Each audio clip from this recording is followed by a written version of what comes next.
Hey guys, Steve here with a video that is probably a long time coming, and I finally, after a interesting set of conversations the other day, have decided to call it here. I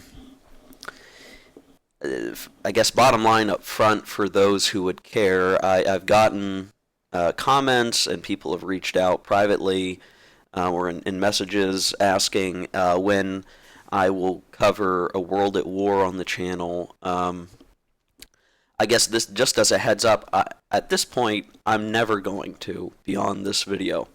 Um, and there's some reasons for that, and I will get to that in this video. But if all you really cared about was knowing whether or not I would cover A World at War in the future, the answer will be no. I'm not gonna do gameplay videos. I'm not going to do instructional videos, and this will be the stand-in for a review. Though I don't necessarily consider it a review, but it's basically my final thoughts on the system and my experience with it and my experience with the broader community that supports it. So, um, yeah. So if that's all you need, then hey, catch you later, guys, and we'll do some more videos on other stuff.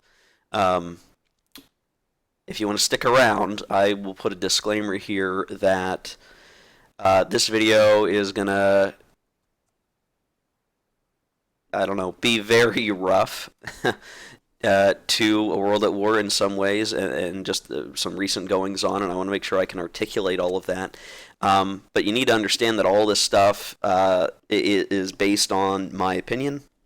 My opinion might bother you if you really like A World at War, you already like A World at War, then this opinion might bother you a little bit, as I found it bothered some other people when I got into a discussion that I intended to be in good faith once it got rolling, and I think people were too upset to talk to what I was discussing well without an emotional reaction, and I'll get to that in a second. So all of this is just, it's the disclaimer, right? And I'll point out as well that some of this is being brought up due to a discussion that I recently had on a social media platform as it relates to the game. I can understand why people want to stay away from even hearing about that, and I'm not going to get into it very much because it doesn't make sense to air dirty laundry, that kind of thing. But I'm just letting you know we're going to get into that just a little bit. And if you're not interested in that at all, and I could completely understand why you would not be, go watch another video. Go watch a different video that I've done or whatever. And I just put up a new Dark Valley video, so check that out. I am finding that my ISP has done something to my upload speed, so it's taking a little longer to get videos out. But I have to figure something out about that. Okay, so the other thing I should point out is here, and I'm only a couple of minutes in, so hopefully, folks that care are around still. If you do want to watch YouTube coverage of A World at War video coverage of this game and the system and its sister games, sibling games, Bruce Harper, the guy who designed Gathering Storm and A World at War, the prequel game, and then the regular classic game, has a YouTube channel called Gathering Storm. And they have a number of videos out here. More will be forthcoming, I suspect. Looks like they're churning them out in a relatively swift order these days. So if you really want to watch tutorial-like content, or at least really good examples of the game, I would suggest you come here. I think there's going to be plenty of videos that will support the game at this point for it. It will take time for these videos to come out, but they will be available. I would also throw you towards Clark Commando 1983. The guy who runs this channel, or who is Clark Commando 1983, is a guy named Mark. I have had pretty much nothing but good conversations with Mark, even when we disagree on stuff, and he is really passionate about A World at War. He really likes the game, and he's done some supporting videos for World at War, so watch his channel or subscribe to his channel and get a heads up on whatever else he's going to cover with A World at War.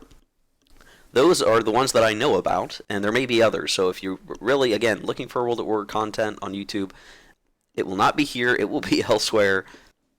All is well. So the discussion that I had that really prompted this for me was that a friend of mine had been talking to me about wanting to teach me a World at War, help me break through the barrier that I've had for years, and really, really playing the game. And as a part of that, I have my second printing edition of the game. I had purchased from GMT the loose leaf 3-ring binder pages for the third printing, which may have been a waste of money. I don't know. Put it in a binder, and I've been on this knife edge around a World at War for a long time, and it's been that way for years. And when I came out to the World at War webpage just to see, what's the latest, is there anything new going on, I had found that August 5th there was another rules update that will be published on June 30th, 2020. Now, I need to call this out because if you follow World at War, or you've at least looked into World at War, there's a couple of things that you might find in that discussion. I've been somewhat vocal in places around my dislike that these rule changes come every 6 months, or every year, whatever. It's there's basically yearly updates, and they come out on the regular. And if you were to talk to somebody who plays World at War often or is really ingrained in the game, what you're maybe going to hear from them is that these yearly updates are relatively minor, mostly clarifications, not a big deal. And I'm not going to say that they're lying because that could be subject to interpretation, but I believe that to be untrue. And I think if somebody says that, it may be unintentionally misleading. And I say that because when it comes to the August 5th update that they put on here, that is, 4 updates between June 2019 and June 2020, say, okay, well, if I were to trust, I'll even turn back time a little bit, right? And I'll say, well, if I believe somebody a few years ago and said, well, surely there are only clarifications like I've been told, down here, I will have found that that wasn't true. That there were more substantive changes. And similarly, if you had asked in, earlier in the year or late 2018, surely that next update will be clarifications, right? Well, if you pop into this, you see things listed out in yellow as substantive changes. And as you scroll through here, there are changes, some of them small, some of them a little lengthy, to how air operations work. There are, this whole section has been modified. There's some minor, clarification, minor things around naval operations, maybe not a big deal. You could probably look around that a little bit. Then there's some strategic warfare, substantive changes. Strategic warfare, some more changes to the oil, which if you hadn't seen my video a long time ago I did about being upset or complaining, I was salty, but I was complaining about these changes that World of War has. That they had recently changed oil. They had gone through a couple iterations of changes to oil. Well, now they're changing oil a little bit again, just because they're finding, okay, maybe something wasn't working right, so they had to make some changes. More substantive changes. You're going through here. And all these little things are changing. So if you're used to the game, or a certain expectation of what things are, well, they've changed. They've changed from year to year. And I found that to be very difficult to deal with because, again, I've been trying to learn the game. It's funny to say it this way because I don't think I explain it well when I talk about it. I've had the game for years. And I've learned bits and pieces of the game over those years because I've really made an effort to try. Before I started the YouTube channel, before I did all this stuff, I have spent hours reading the rules. I've spent time with the counters out on a table. I've done it in Vassal as well. And I've tried. And I've absorbed certain parts of the system in my head, but then these changes come out. And it feels as though the things that I've learned are now at risk, and I have to learn new stuff. And I worry about this stuff because at the end of the day, I need to be able to play with somebody who is also interested in the game and probably wants to be playing with the latest and greatest rules, right? And that's how it usually works when living rules are a thing. People want to use the living rules, so you have to be on top of these changes. And as it relates to a discussion I had recently on social media, I expressed via a humorous GIF my frustration with this. Now, I had posted this in a section of a social media site dedicated to a World at War. It was it was posted in my defense for humor, as just a way to, an outlet of issues, and I didn't expect a huge discussion to spark out of it, but one did, and I'll say that there were good actors in that conversation wanting to really talk through my issues with the game. And then there are people who were not good actors, and this one guy came in with his own personal issues that he wanted to drag into the conversation, and began to be an internet tough guy. It was really awkward. But I'll say, like, Mark, who runs that YouTube channel I mentioned, was there, and he's a good guy, and he was asking in good faith questions about why I was feeling this way. But I think he was not appreciating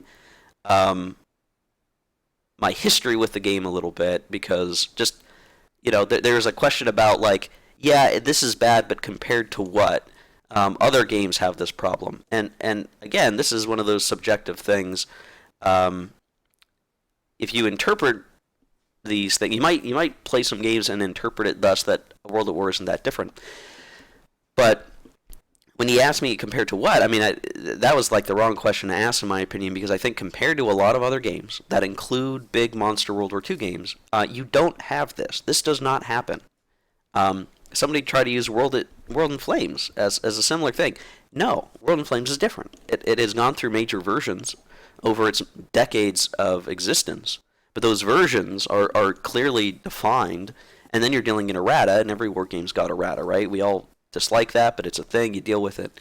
We're not talking about, oh, here's a yearly rules update that changes how oil works. That's just a different thing. It's a different level of change, and you can't control or change manage it very well, because if you in your head you start to memorize certain rules, and then you find out you're playing with your buddy, somebody's going, oh no, I know what you're talking about. You're thinking of the July June 2019 rules, but we're playing with June 2020 rules. What are you doing? You're getting it wrong.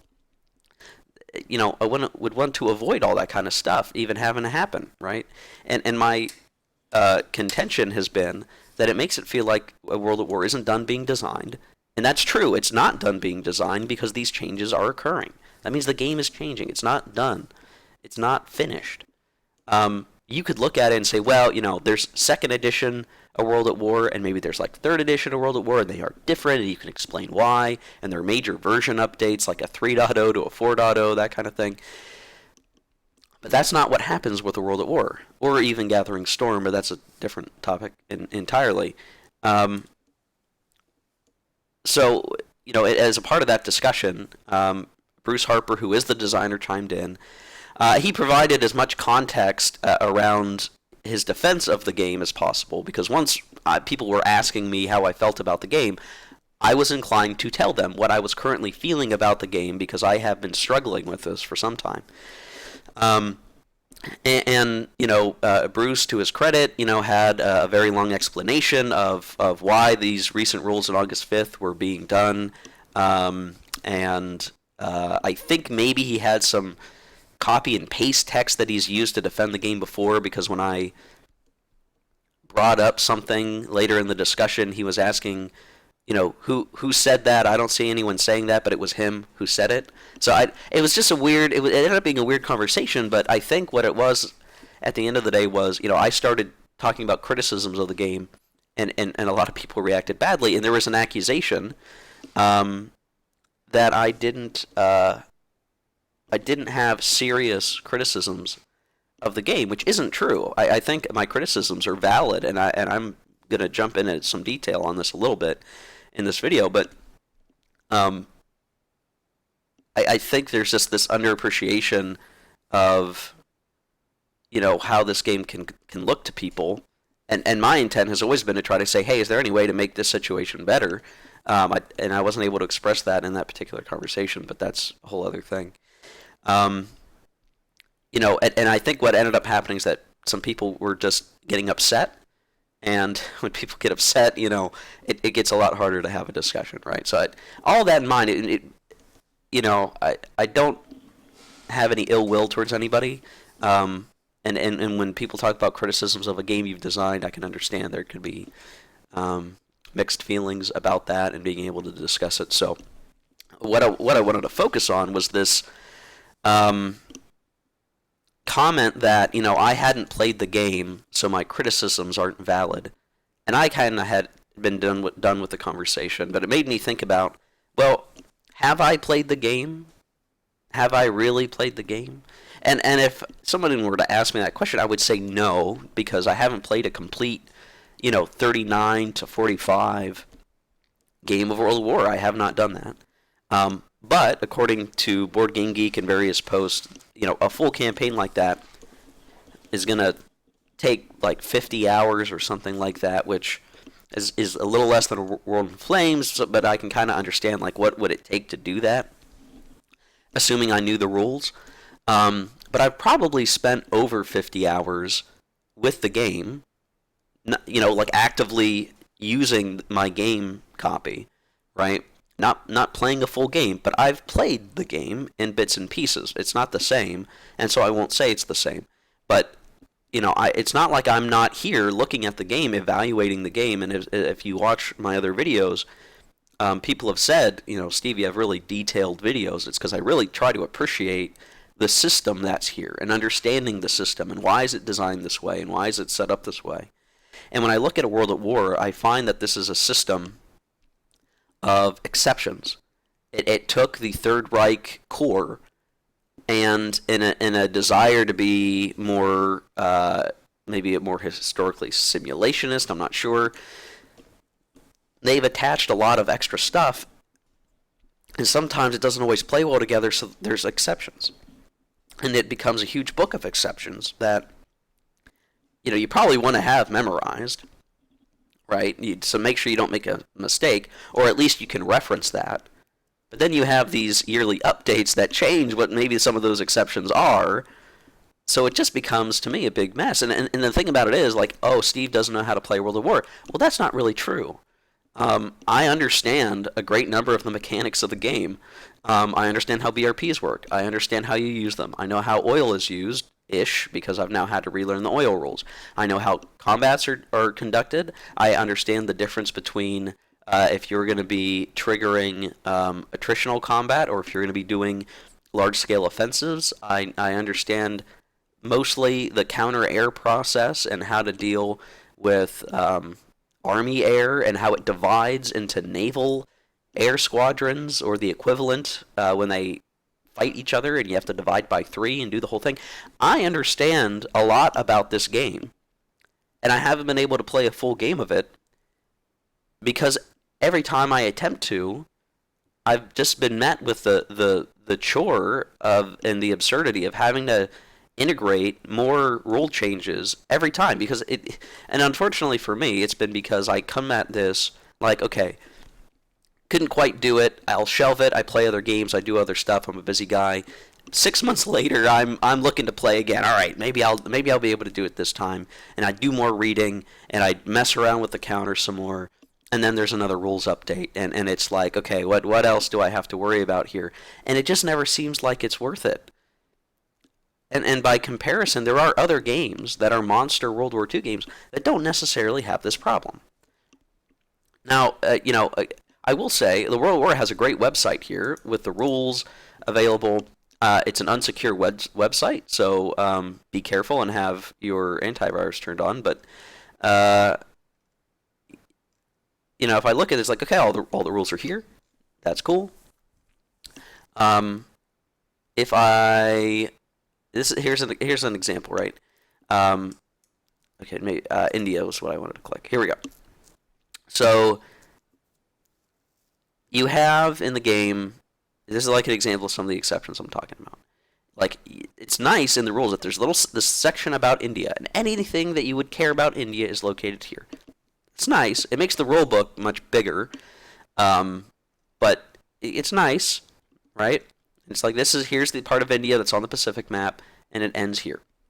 Now, to show the rest of India, you have this India box. And there's all these special rules about how does a India box work, how does the off-map box work, and there are other off-map boxes, and they are dealt with in certain ways, and they, it's an abstraction because you're not going to show all of India, but you need some way to interface with India, and a lot of these off-map boxes, the Axis can't go to, right? But what you can do, if you're the Axis, you can attack the box, and you can remove units from the box. And at certain points, when the number of units inside the box, allied units, have been eliminated from the box, and the Axis is sitting on this border, that can mean the capitulation of India, right? It's not a bad, like when I think about like, okay, if you've got this problem where when we say global World War II, what we really mean is like Europe, the Pacific, somehow scaled differently, and then all the other parts of the world are somehow abstracted because they don't matter as much. That's a problem that you're going to solve, right? And I think a World at War solves it in a way that isn't bad. Like, I think this makes sense for the most part, right? But it's part of like the rules bloat problem, an exception problem that exists here, because each of these off-map boxes have to be dealt with just a little bit differently, because the South Africa box does things a little bit differently, or the North Atlantic box does things a little bit differently, or whatever's out there, or I'm sorry, the America boxes are a little bit differently, because they're all special and they're all different, and they're dealt with by exception. There's not a single cohesive system that governs these things. And by comparison, there are other games that it's like, listen, like if I can't enter the India box as the Axis, because you don't think it's not likely that I'm going to be there. Okay, so now you've written all these exceptions around cases that are likely not going to occur or be unlikely to occur, rather than establishing a clear system about what these distant areas are like, and that the Axis can go there, and that the rules for them to get there are the same as any other rule about movement. It's so unlikely for them to be there, it kind of doesn't matter. And so you save yourself in your rule book a lot of space by not having these weird exceptions. So that's just one of the, this is a great example to me of what I mean when I say that A World at War is a game of exceptions and not a game of coherent systems that work well together. The advanced Third Reich systems work fine because they're very, they're basic, hex and counter war game stuff, nothing too crazy. But it's when you start trying to do all these additional things that have come over time with the different iterations of the game and the attempts to fuse a Europe-only game with a Pacific-only game and have it cemented over and the seams drywalled or something with a World at War, that there are these different issues that need to be tackled. Similarly, there are, the rules for surrender are kind of different for each country. It's kind of cool, but it's rules by exception. And, the Soviet Union surrender rules have changed over the years. It used to be, making the Russians surrender was pretty difficult, and then they had to modify it. And I think now it's like the Russians never really surrender, but they can be under these certain conditions of when a certain number of units have been eliminated and are in the force pool. That hurts them. They never stop really fighting, but it may get to the point where they aren't going to be able to fight the Axis back anymore.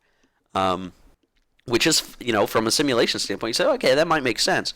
It's just another exception. It's a whole section of exceptions to learn and read.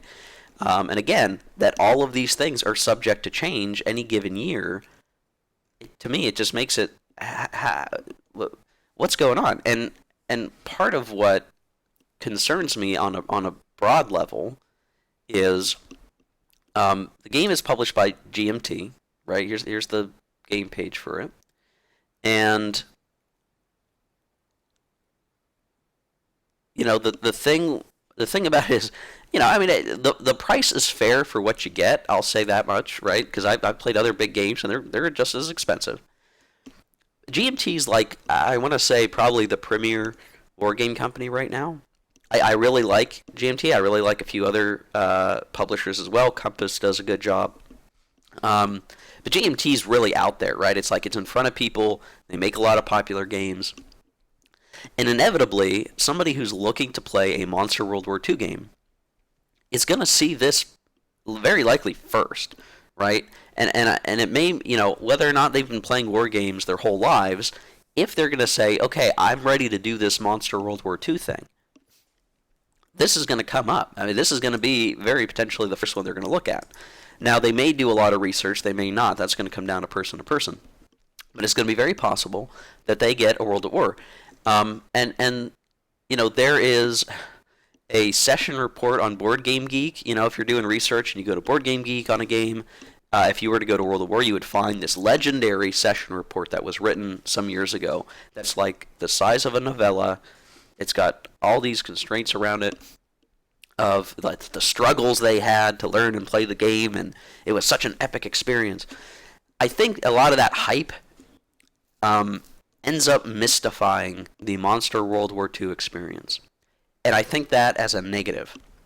So if someone's like, oh, this is man, you see so many comments, it's people saying, oh, I got it, and I don't know if I'll ever play it, or man, it seems like a job to learn the game, what a crazy thing, wow, these Monster World War II games, they sure are dense and crazy, I can never play them. That's bad, because I think a World War is just a bad example of a Monster World War II game that you're trying to learn. I think I don't think the design behooves behooves itself very well. It's not. It presents an obstacle course that simply does not need to be there. It is unnecessarily complicated to learn. The complexity of the game is in parallel to its complicated nature. The complicated nature is a bad thing. Complexity is a good thing, or can be a good thing if you like complexity.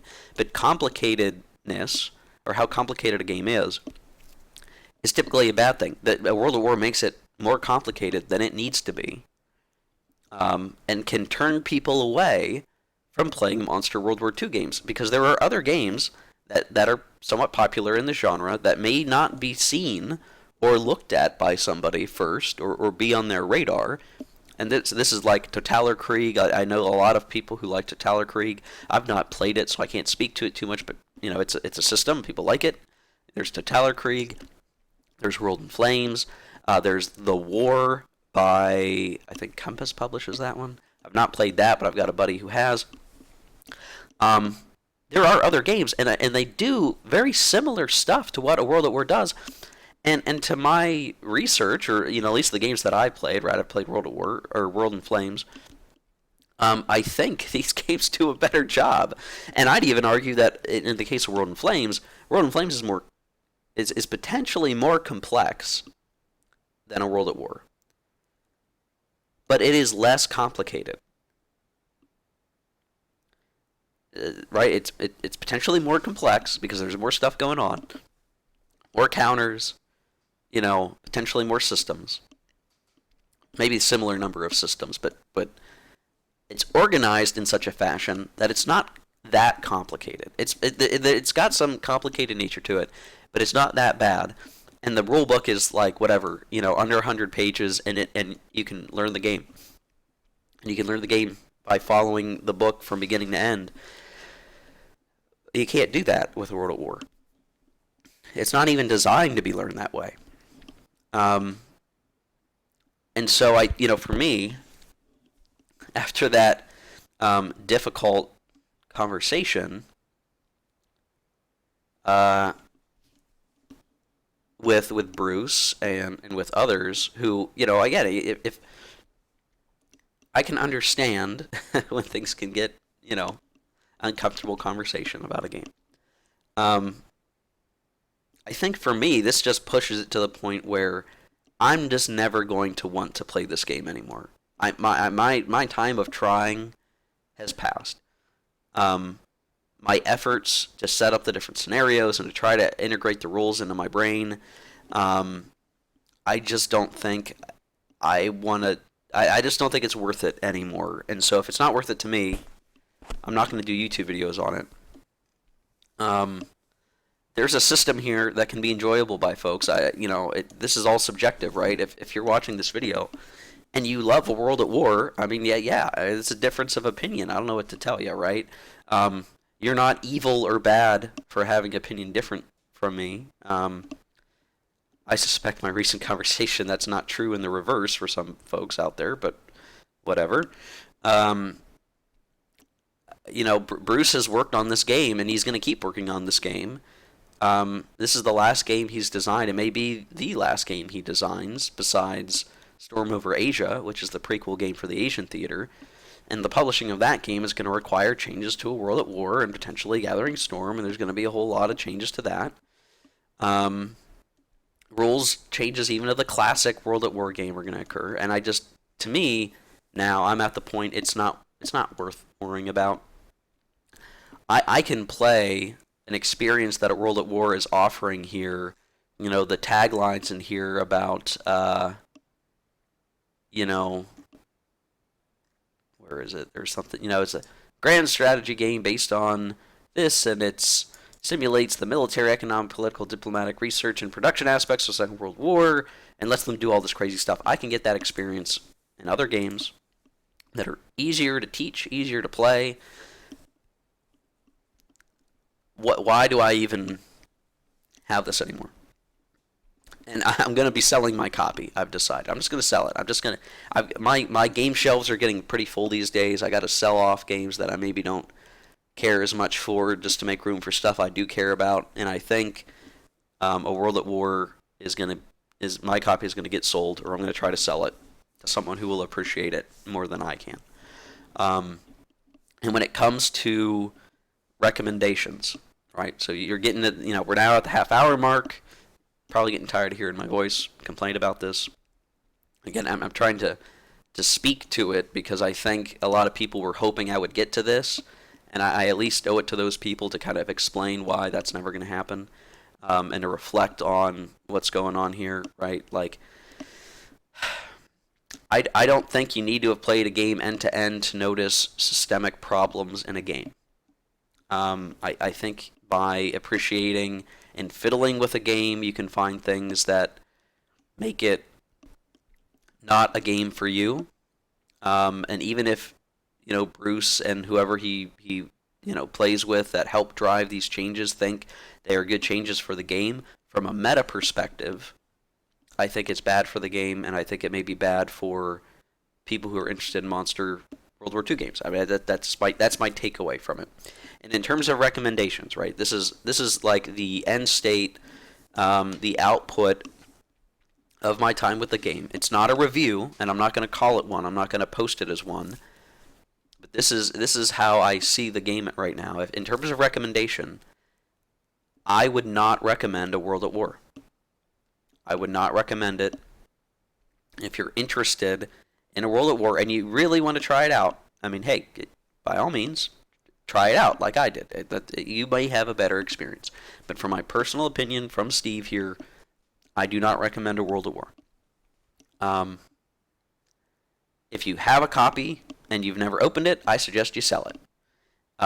If you're thinking about getting the game, I would suggest you look at other games. Other Monster World War II games exist. A World at War is not the only one. It's the only one published by GMT, but is not the only one. And those games may have their own faults, but I would recommend that. And this is where I'll put my real personal note on it. If you're actually interested in a Monster World War II game, I would recommend World in Flames. Now, that's the game I'm most familiar with. I've done coverage of that game on my channel.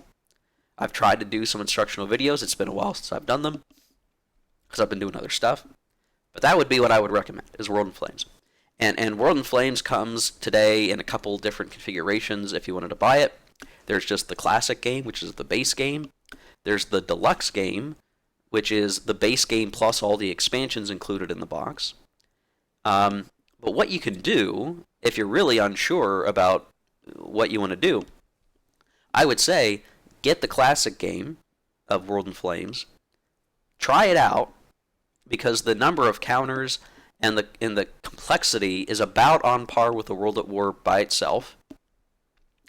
If you really liked it, if you really liked the classic game, then you could look at buying the expansions or whatever that you might like, so that you have the full World in Flames, like maxed out, super advanced rules stuff.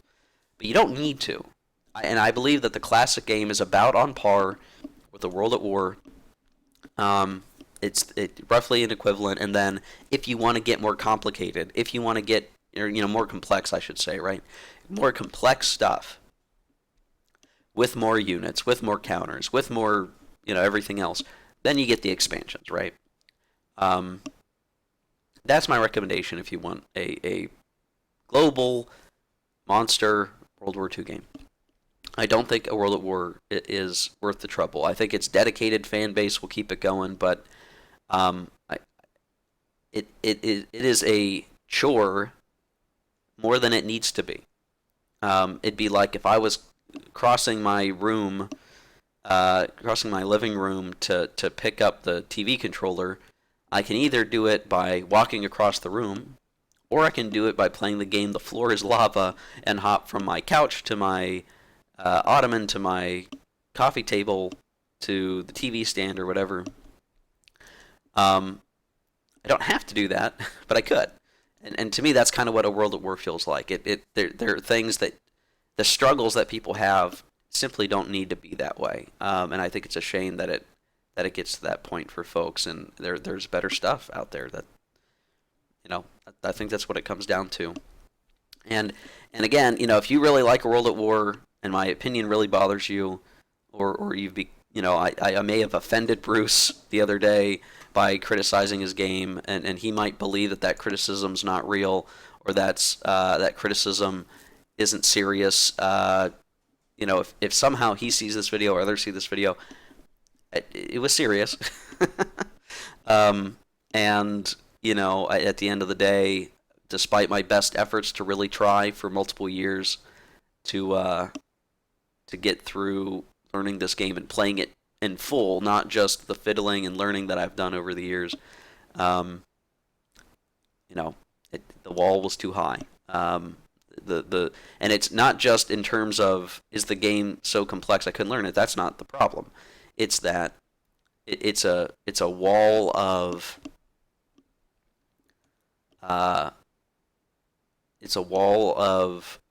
meta reasons, right?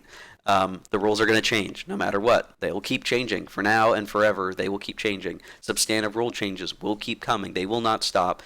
It is untrue that those yearly updates are mostly clarifications. It's just not true, right? And the rules are already rules by exception, so it's very difficult to, retain certain information because you're going to have to look at all these different pieces that could be changing. A lot of other games just don't do it. That's the core. That's the core of everything around a World at War that makes it a problem. So there you go, guys. The last World at War video that I'll make on this channel. Requiem for a World at War. We can talk about more fun stuff now. Check out those channels. Like I said, if you really do like a World at War, or really are committed to learning a World at War, check those guys out. They are intending to do good content, and I suspect maybe it'll be easier to learn a World at War in time because of that. But for now, I'd say, hey, there are greener pastures. Grass is greener on the other side, maybe. But there's other stuff worth looking at. I suggest folks do that. And we'll catch you next time. We'll look to do more Dark Valley and a bunch of other fun stuff. Yeah, catch you later, guys. Take care.